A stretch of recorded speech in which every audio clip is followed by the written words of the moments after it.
Prince Thorian's words were spoken lightly, but they struck the three men's hearts like thunder. If they answered, there might still be a slim chance of survival. But if they refused, death was their only path.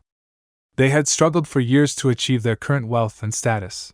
If there was even a shred of hope to live, who would willingly embrace death? Yet pride and dignity held them back. They did not want to bear the shame of being labeled as traitors. Thus they hesitated. Was honor and reputation more important? Or was their life? It was an impossible choice. You have 3 breaths left.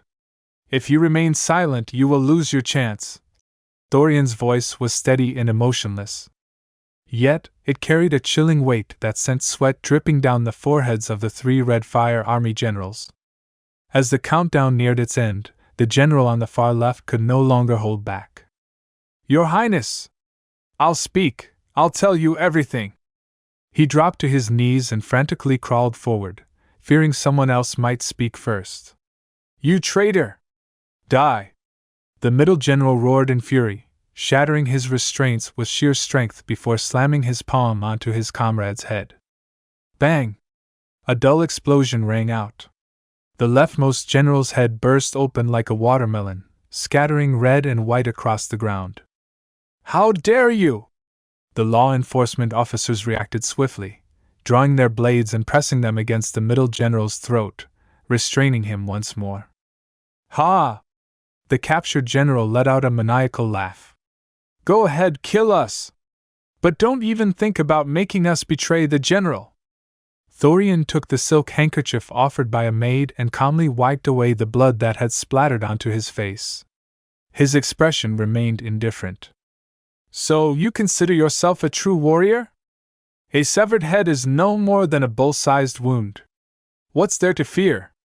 The middle general held his head high, arrogance flashing across his face. Besides, I've lived a life of indulgence for years. I've enjoyed it all. Even if I die, I have no regrets. Oh? Is that so? Thorian suddenly smirked, a cold smile appearing on his lips.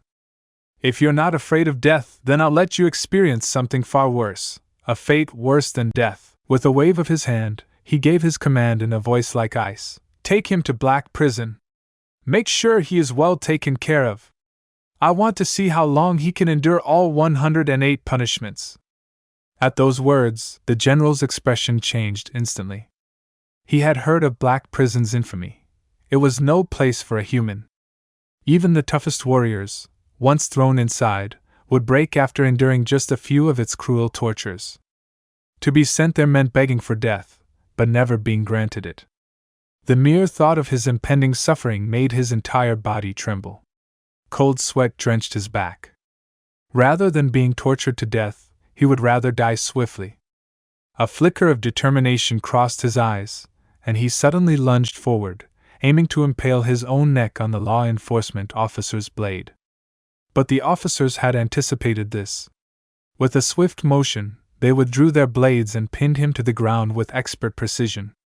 To ensure no further resistance, they broke his arms and legs before binding him tightly and dragging him away. Torture is all you're good for. If you have any real courage, just kill me. Kill me. The general screamed and struggled, his voice hysterical, but beneath the rage, fear was written all over his face. His resistance was useless. Acting tough in front of me? Thorian sneered.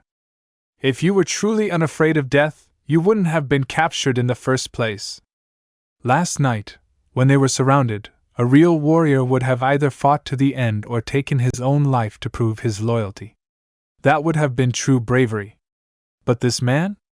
Captured alive, clinging to life while spouting nonsense about honor?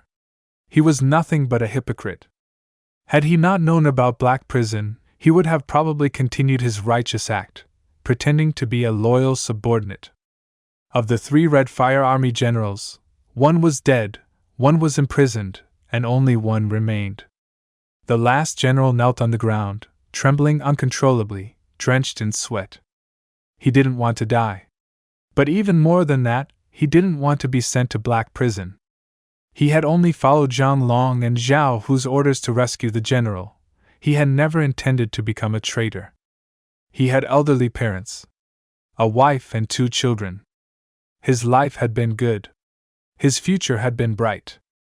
But now, everything had changed. Labeled as a traitor, he was facing a disaster that wouldn't just ruin him, it would destroy his entire family. Not only would he suffer, but his parents, wife, children, and even his friends and relatives would all be implicated. What do I do? What should I do? His heart pounded like a drum, and his entire body shook like a leaf. He had always thought himself to be a brave man. But now, staring death in the face, he could no longer suppress his fear. Now you're the only one left. A voice as cold as a demon's whisper sounded in his ear. The general froze. Slowly, with a face as pale as a ghost, he lifted his head and spoke in a hoarse voice. Why, Your Highness? I know I'm beyond saving. I don't beg for my life. Just spare my family, and I will tell you everything. Thorian's lips curled in satisfaction. Now that's someone who understands the situation. He leaned forward slightly, his voice calm and commanding. Then let's not waste time. Tell me where General Lewis' safe house is, and I will spare your life. The last remaining Red Fire Army general lowered his head in shame. I'll talk. For the sake of his family, he had no choice but to betray the general. And just can't accept it. This can't be the end yet. You promised to never leave, and now you're gone. Can't believe I can feel the world slipping away as you slowly fade from my everyday. You promised forever a love without end, but now I'm left broken, struggling to mend. I thought we were so tied, destined for a lifetime. Love with no end, love with no end. Staying in my imagination, memorizing the past time, the secrets, the love, the care. Now they're echoes in the air. I still see your face in every place, feel your warmth, your gentle grace. But now there's just an empty space, and I'm lost in this endless chase. Keeping you in my heart, a piece of you I'll never let go. Though distance brings